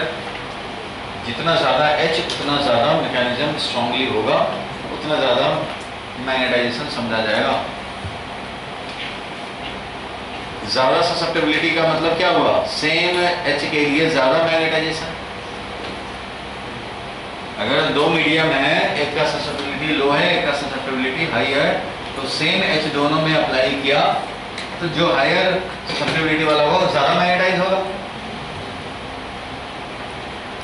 Ferromagnetic का वैल्यू बहुत ज्यादा होता है। क्योंकि उसमें मैग्नेटाइजेशन बहुत ज़्यादा होगा सेम वैल्यू ऑफ फील्ड के लिए। पैरामैग्नेटिज्म में ये कम होगा। ये अगर पॉजिटिव है, ध्यान से समझो, ये अगर पॉजिटिव है तो सपोर्ट होगा एक्सटर्नल फील्ड को। ये अगर निगेटिव है, ससेप्टिबिलिटी निगेटिव भी होता है। निगेटिव मतलब जो अप्लाई करोगे उसके अपोजिट में। मैग्नेटाइजेशन क्या होगा? अप्लाइड एच के अपोजिट में होगा, तो उस कंडीशन में नेट फील्ड को रिड्यूस कर देगा। ये बात डायमैग्नेटिज्म। पैरामैग्नेटिज्म में स्लाइटली पॉजिटिव होता है ये नंबर, मतलब एच है 10 तो ये हो जाएगा 0.1 0.2, तो थोड़ा सा ही मैग्नेटाइजेशन होगा। जब वो पॉइंट्स में होते हैं ना 0.1 0.2 0.3, तो ये सब पैरामैग्नेटिक का है ससेप्टिबिलिटी। ध्यान से समझते जाओ, माइंड में सेट करो। ये वाला जो वैल्यू है ना, ये वैल्यू, इसका वैल्यू देख करके हम लोग बता सकते हैं कि कौन सा मटेरियल है। अगर ये स्लाइटली पॉजिटिव है 0.1 0.2 0.3 0.9 तक, तो समझते हैं पैरामैग्नेटिक, कम से कम हो तो पैरामैग्नेटिक है। अगर ये स्लाइटली लेस है देन 0, यानी -0.1 -0.2 -0.3 ऐसे, तो उस कंडीशन में डायमैग्नेटिक है। और इसका वैल्यू 30 हो जाए, 40 हो जाए, ठीक है, तो ये क्या है? फेरोमैग्नेटिक। पॉजिटिव होगा तो सपोर्ट होगा, एच के डायरेक्शन में होगा। नेगेटिव होगा तो अपोजिट में होगा। इसके लिखने के लिए लेफ्ट हैंड साइड में लिखते हैं। यहाँ तक लिख लिया है, यहाँ तक तो लिखा हुआ है, लिखो।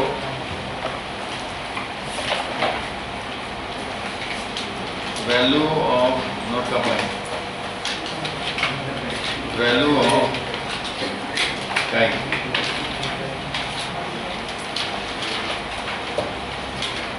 susceptibility shows how easily and up to what extent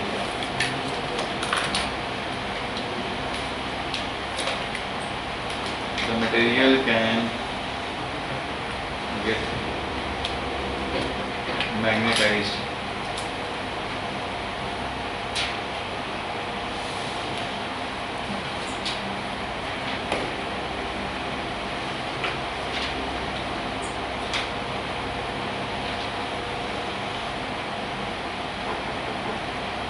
then magnetization favors external field.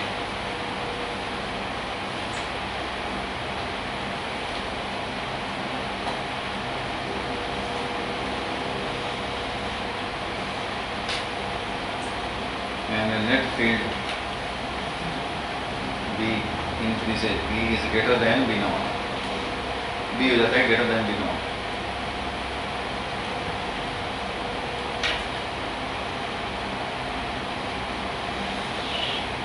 I is slightly greater than 0. If susceptibility is greater than 0 slightly,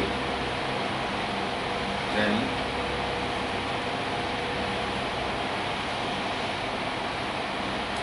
the material is paramagnetic.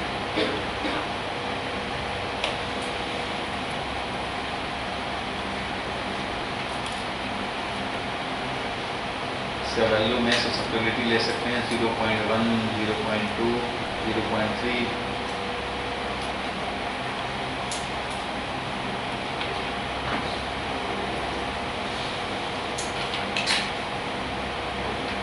बहुत ज़्यादा होगा।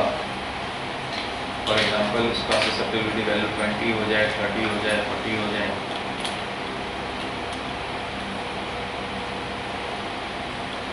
then the material is ferromagnetic and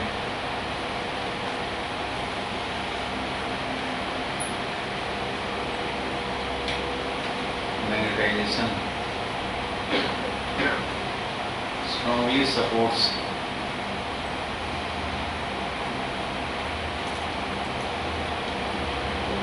the external field inside it.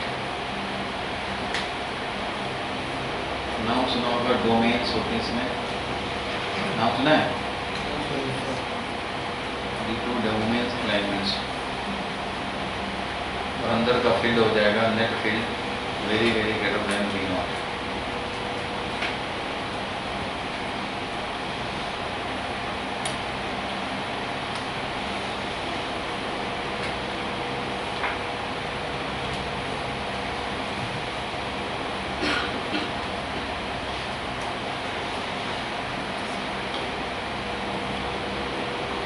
Mechanism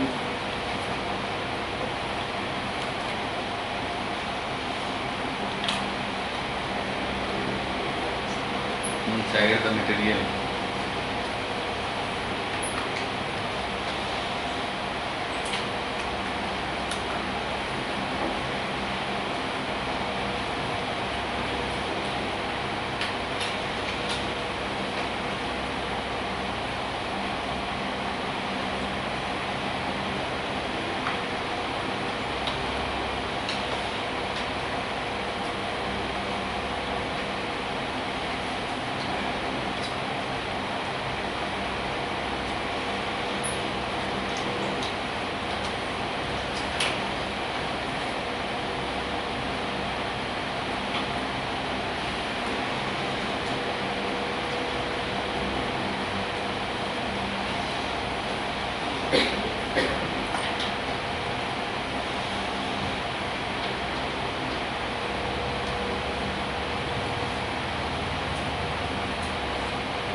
relative permeability is 1 plus height. ये एक छोटा सा derivation है 2 marks का, note number 2 है।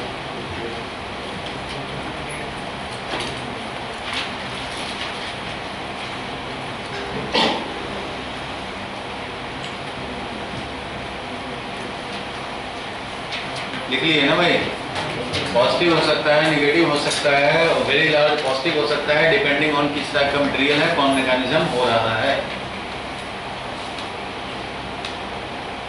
अभी डिटेल में किसी का गया नहीं है, अभी तो ऊपर ऊपर बात हो रही है, जनरल इंफॉर्मेशन। देखो ये रिलेशन कैसे आएगा, ये रिलेशन उधर भी है, इलेक्ट्रिक ससेप्टिबिलिटी के लिए भी है, लेकिन उधर डिराइव नहीं करना है, इधर डिराइव करना है। उधर है क्या, relative permittivity 1 plus electric susceptibility, इधर हमारा मैग्नेटिक ससेप्टिबिलिटी है 1 प्लस।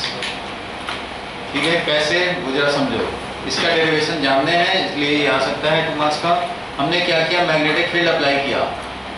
क्या अप्लाई किया, magnetic field V naught apply किया, वी नॉट इनटू एच, ये अप्लाई किया हम लोगों ने। ये मैग्नेटिक मटेरियल कोई है, इसमें अप्लाई किया। अंदर में कुछ होगा, कुछ तो मैकेनिज्म होगा, और इससे अंदर का फील्ड चेंज होगा। मान लो बी नॉट तो ये है, और एक और है B M, magnetic field due to magnetisation. ये एक्सटर्नल फील्ड है, और ये additional field due to magnetisation है। तो अंदर का नेट फील्ड क्या होगा, तो क्या हो जाएगा, B naught plus B naught plus B magnetisation वाला, ऐसा लिखेंगे। बी नॉट तो ठीक है भाई, एक्सटर्नल है, ये तो अप्लाई किया, लिखो मत। ये वाला हमारा इसको सपोर्ट भी कर सकता है और इसको अपोज भी कर सकता है, डिपेंडिंग ऑन मैग्नेटाइजेशन। अभी बताया, सपोर्ट में भी आ सकता है ये मैग्नेटाइजेशन अंदर में, अपोज में भी आ सकता है, और बहुत ज़्यादा भी सपोर्ट कर सकता है। लेकिन अंदर का फील्ड ये होगा, बी नॉट तो होता है म्यू नॉट इंटू एच, और बी एम होता है mu naught into magnetisation vector. जितना ज़्यादा मैग्नेटाइजेशन हुआ होगा उतना ज़्यादा उसका एडिशनल फील्ड आया है। बी मैग्नेटाइजेशन के चलते जो होता है वो है म्यू नॉट इंटू एम, और ये तो एक्सटर्नल फील्ड है म्यू नॉट इंटू एच, जो भी रीजन था, और ये मैग्नेटाइजेशन से है। इसका रीजन क्या है, इस फील्ड का रीजन क्या है, मैग्नेटाइजेशन। इस फील्ड का रीजन क्या है, एच। तो ये म्यू नॉट इंटू मैग्नेटाइजेशन, और ये तो म्यू नॉट इंटू एच है, plus mu naught into magnetisation होता है काई इंटू एच होता है। इसलिए ये वैल्यू रख दिया हम लोगों ने, और ये वैल्यू हो गया म्यू नॉट, कॉमन ले लिया, 1 प्लस ससेप्टिबिलिटी और इंटू एच, ये होगा अंदर का नेट फील्ड। लेकिन तुम्हें पता है अंदर का जो नेट फील्ड होता है वो होता है म्यू एच। किसी भी मीडियम में अगर मान लो ये वैक्यूम में फ्री स्पेस है तो म्यू नॉट इंटू एच, किसी दूसरे मीडियम में है तो mu into H. Mu into H का मतलब क्या, mu naught into mu R into H, ये है बी नेट। बोलो म्यू एच है तो इसका मतलब mu naught into mu R H है, इक्वेशन नंबर 2। और इधर हम लोग मैग्नेटाइजेशन के टर्म में ये लिख लिया इक्वेशन नंबर 1। कंपेयर करें किसको, 1 एंड 2, तो बताओ क्या मिलेगा, mu R is equal to 1 plus substitute, बस यही रिलेशन।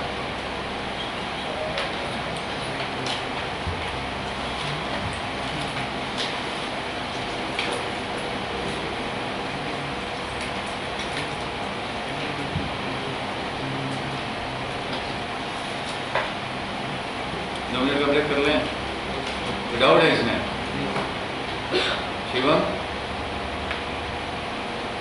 चेहरा जब बड़ी निगाहों से देख रहे हो उसको,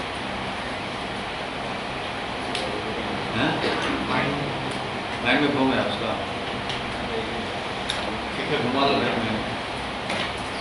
3 तरह का तो समझे, मैग्नेटाइजेशन होता है कुछ जो फेवर के लिए भी हो सकता है और अपोजिशन भी हो सकता है, बहुत ज़्यादा फेवर भी हो सकता है, डिटेल में नहीं गए हैं अभी, इसलिए किसी स्पेसिफिक मैग्नेटाइजेशन का मैकेनिज्म नहीं डिस्कस किया अभी, बस होता है। और ये होगा जो वो होगा मैग्नेटाइजेशन के चलते जो फील्ड प्रोड्यूस होगा वो म्यू नॉट इंटू एम। अगर ये पॉजिटिव है तो इसी डायरेक्शन, एच के डायरेक्शन में, अगर पॉजिटिव है तो, निगेटिव है तो इसके पॉजिटिव में हो जाएगा तो अपने आप रिड्यूस हो जाएगा। ये तो है ही ओरिजिनल, ये अगर उसी पॉजिटिव होगा तभी तो उस डायरेक्शन में होगा। 0.1 है तो म्यू नॉट इंटू एच था और 0.1 into mu naught into H है, 10% बढ़ जाएगा। फिर 0.2 हो तो कुछ बढ़ जाएगा, 0.02 हो थोड़ा सा और बढ़ेगा 2% का। इस तरह से अगर ये निगेटिव है तो अपने आप निगेटिव हो जाएगा, इसमें से ये सब्ट्रैक्ट हो जाएगा। लार्ज पॉजिटिव है अगर 20 है तो जितना है उससे 20 टाइम्स और ज़्यादा हो गया, तो 21 टाइम्स हो गया पहले से। तो इसलिए कई कैसा है वो डिपेंड कर रहा है किस टाइप का मैग्नेटाइजेशन हुआ है, फेवर के लिए हुआ है या अपोजिशन के लिए हुआ है। लेकिन जो भी मैग्नेटाइजेशन से फील्ड है वो ये है, और मैग्नेटाइजेशन खुद ही का एच है। इसलिए हम लोगों ने कॉमन लिया म्यू नॉट और एच, और ये 1 प्लस ससेप्टिबिलिटी आ गया। और ये 1 प्लस ससेप्टिबिलिटी क्या है, तो mu naught into mu R into H होता है, इसलिए म्यू आर है। रिलेटिव परमेबिलिटी ग्रेटर देन 1 हो सकता है, लेस देन 1 भी हो सकता है डायमैग्नेटिक के लिए। यहाँ तक ठीक है।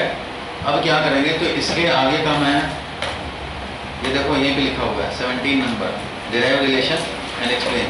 तो इसमें लिखा हुआ है B is equal to in presence of magnetic material. पढ़ो क्या लिखा है जोर से,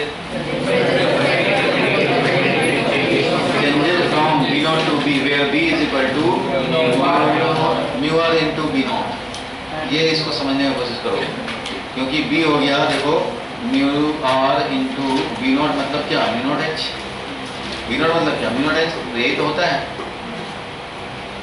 ऐसे लिखने हैं, खैर उससे कोई मतलब नहीं है। Mu R is relative magnetic permeability of the given material. Mu R is unitless and dimensionless, तो होगा ही। B is equal to B naught plus BM लिखा है ना, B is equal to B naught plus BM। B naught plus BM को क्या लिखा भाई, तो म्यू नॉट इंटू M लिखा, और M को लिखते हैं कई H, इसलिए ये हो जाएगा। यहाँ पे स्टेप्स एक खत्म कर दिया, यहाँ पे ये हो गया B naught plus mu naught into M, M है काई H, और B नॉट भी है mu naught into H plus mu naught into chi H is equal to mu naught into 1 plus chi into H।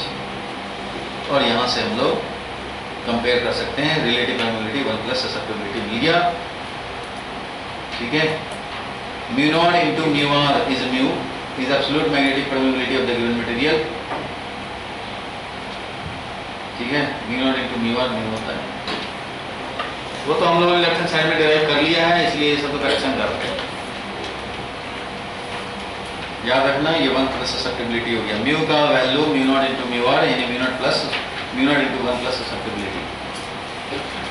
Next पे आ गए, तो अब आया क्लासिफिकेशन ऑफ मैग्नेटिक मटेरियल, ठीक है। इसी में पैरामैग्नेटिक, डायमैग्नेटिक, फेरोमैग्नेटिक और हिस्टैरिसीस का ये तीन पेज ये बचते हैं, 3 पेज अभी बच रहा है, देखेंगे। मैं चाह रहा हूँ कि ये हो जाए, लेकिन कंडीशन है कि वेडनेसडे वाले क्लास में पहले उधर का हो जाए, ये नहीं कि ये कर दिया वो भी पूरा ठीक से नहीं।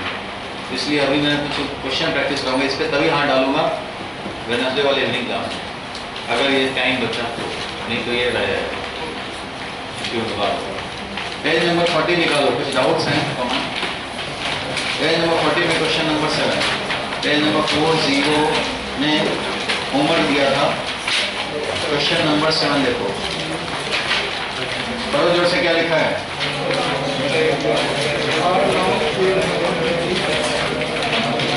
Long straight wire carries current I along the positive Y direction में long straight wire current carry कर रहा है भाई। इसके बाद देखो क्या कह रहा है ये, अलोंग पॉजिटिव वाई एक्सिस ये है of the coordinate system, a particle of charge capital Q moving with velocity v along x axis, ये है x axis के along मूव कर रहा है ये चार्ज पार्टिकल कैपिटल Q, ये लिखा है, ये है velocity moving along positive x axis, in which direction will the particle experience a force। अब इसमें बताना है तो ये पहले डाउट हुआ होगा, अब तो डाउट नहीं होना चाहिए, क्योंकि ये करंट कैरिंग वायर है और इसके मैग्नेटिक फील्ड में ये चार्ज प्रोजेक्ट किए हो, तो इसका इधर जो फील्ड होगा वो कैसा होगा? क्रॉस में होगा, और इधर वाला होगा डॉट में होगा। जितना इधर जाओगे गैप बढ़ता जाएगा, क्योंकि यहाँ पे स्ट्रॉन्गर फील्ड है, उधर वीकर फील्ड है।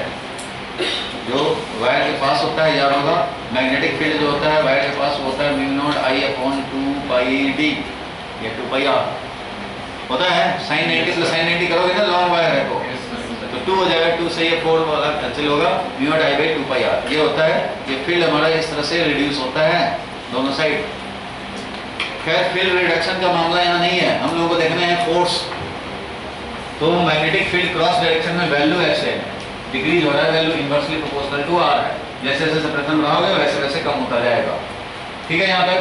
अब ये है V और B है क्रॉस में, बताओ किधर लगेगा फोर्स?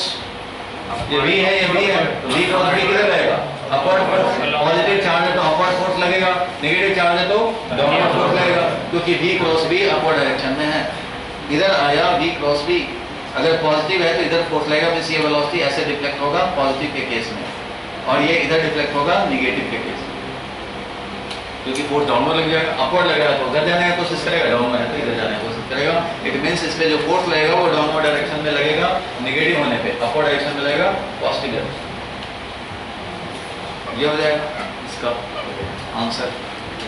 एक और क्वेश्चन है 8 नंबर क्वेश्चन। चलो भाई 8 नंबर क्वेश्चन पढ़ो, पढ़ो क्या लिखा है? Moving with velocity v as it enters in a uniform magnetic field perpendicular to the field। ये आज के क्लास में बताया था कि कोई भी अगर बाहर से आकर के एंटर करता है तो इसका मतलब सर्कुलेशन होता है, क्योंकि फोर्स तो यहाँ लगेगा, जैसे ही इसमें एंटर किया ऐसे फोर्स लगा, ये है सेंटर, यहाँ आया ऐसे हो गया फोर्स लगा इधर, यहाँ आया ऐसे हो गया फोर्स लगा इधर, यहाँ आया ऐसे हो गया फोर्स लग गया ऐसे, यहाँ पे फोर्स लग गया ऐसे, लेकिन इसके बाद फोर्स लगना बंद हो गया, अब इसका कोई डायरेक्शन चेंज करेगा ही नहीं, इसलिए ऐसे एंटर किया, सेमी सर्कुलेशन करके वापस। टाइम कितना लगेगा? बाई कैपिटल T बाई 2 ये लगेगा, इसलिए इसका ट्रैजेक्टरी ऐसे दिखाना होगा। पॉजिटिव है तो ऐसे और निगेटिव होगा तो ऐसे। अब तुम्हें मान लो पूछ दिया जाए कि अल्फा पार्टिकल एंटर किया और इलेक्ट्रॉन एंटर किया, दोनों का पाथ दिखाना है, तो क्या करोगे? तो अल्फा पार्टिकल को तो ऐसे दिखा दोगे, पॉजिटिव चार्ज इधर अल्फा पार्टिकल ऐसे, इलेक्ट्रॉन का इधर दिखाएंगे, तो भाई रेडियस का भी जरा अंदाजा लगा देना। दोनों का स्पीड मान लो हमने सेम लिया हुआ है, इसके लिए निकालना है तो स्पीड तो सेम है, मास अलग है, b सेम है, चार्ज का वैल्यू -e है, इस पे +2 ही है, मतलब चार्ज तो डबल ही है बस, लेकिन मास कितना है इसका अल्फा पार्टिकल का मेनी टाइम्स। अल्फा पार्टिकल का मास बहुत ज्यादा होगा, कितना टाइम्स?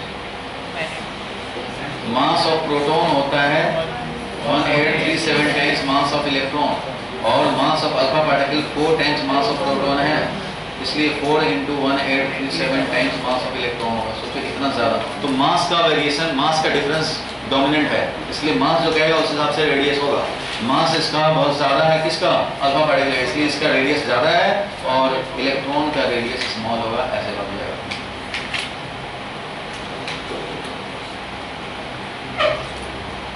इलेक्ट्रॉन का छोटा रेडियस होगा, अल्फा पार्टिकल पार्टिकल बड़ा रेडियस हो गया, प्रोटॉन का उसी तरह से ऐसे हो जाएगा। तो रेडियस भी कंपेयर करने पे आता है, पाथ तो सेमी सर्कुलर बनेगा क्योंकि ये एंटर कर रहा है। लेकिन 9 नंबर भी था, 9 नंबर भी डाउन, देखो ये भी डाउन, बड़े जोर से क्या लिखा है,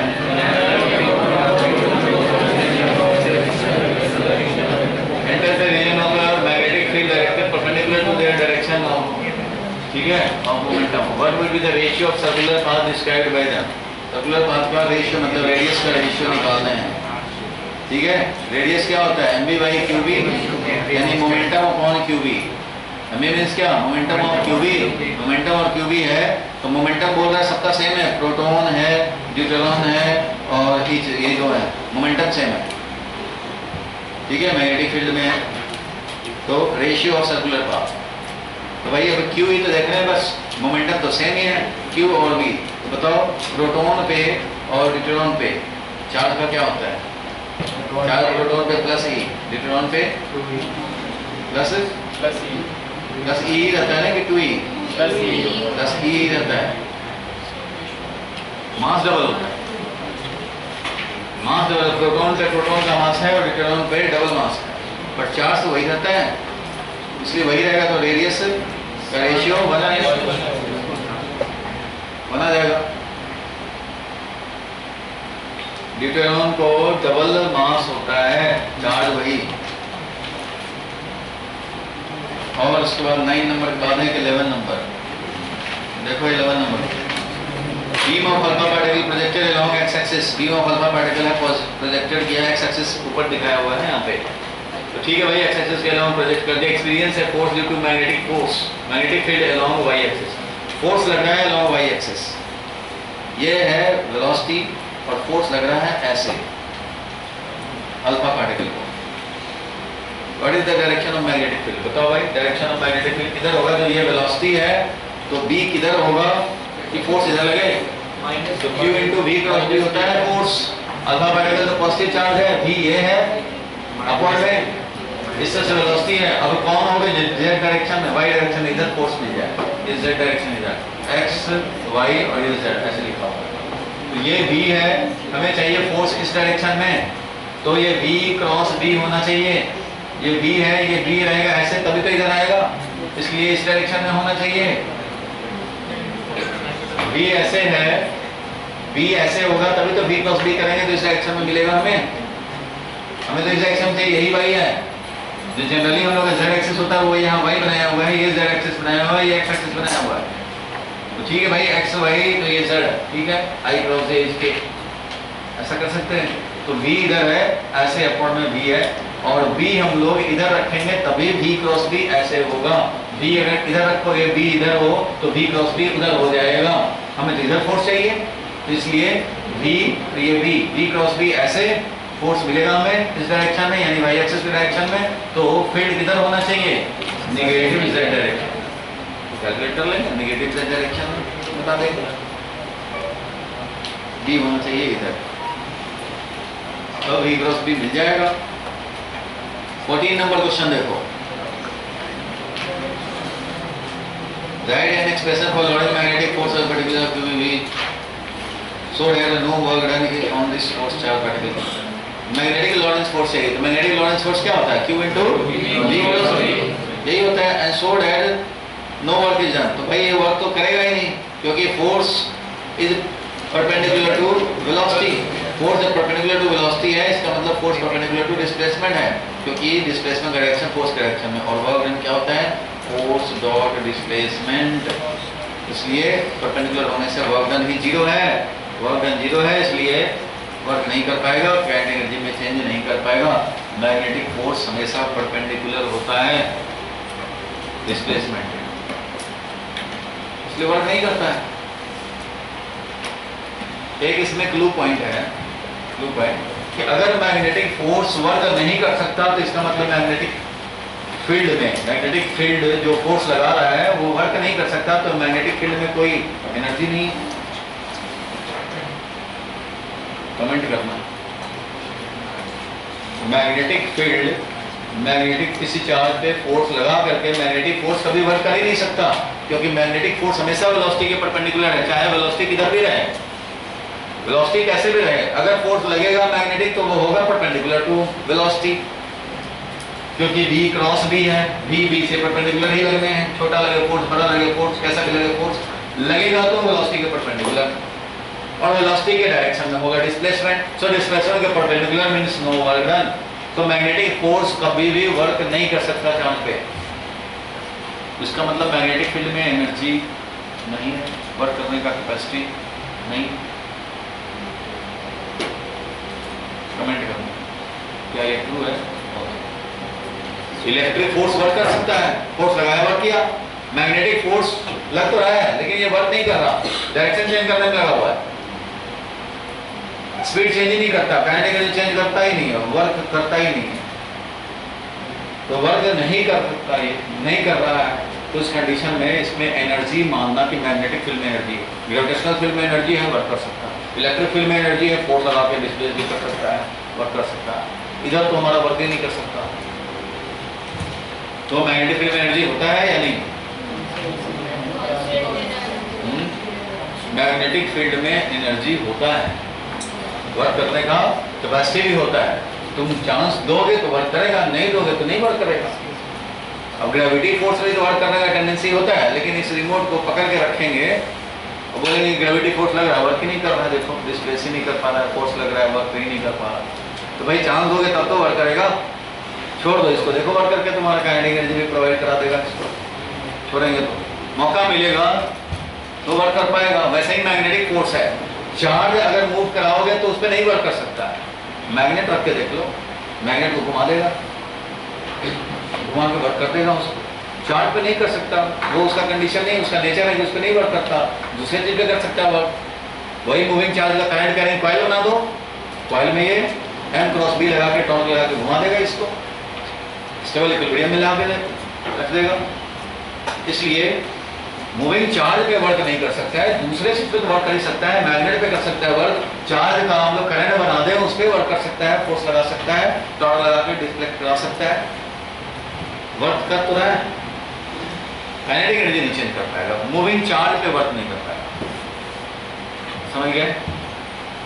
इसका मतलब ये नहीं कि वर्क कर ही नहीं सकता।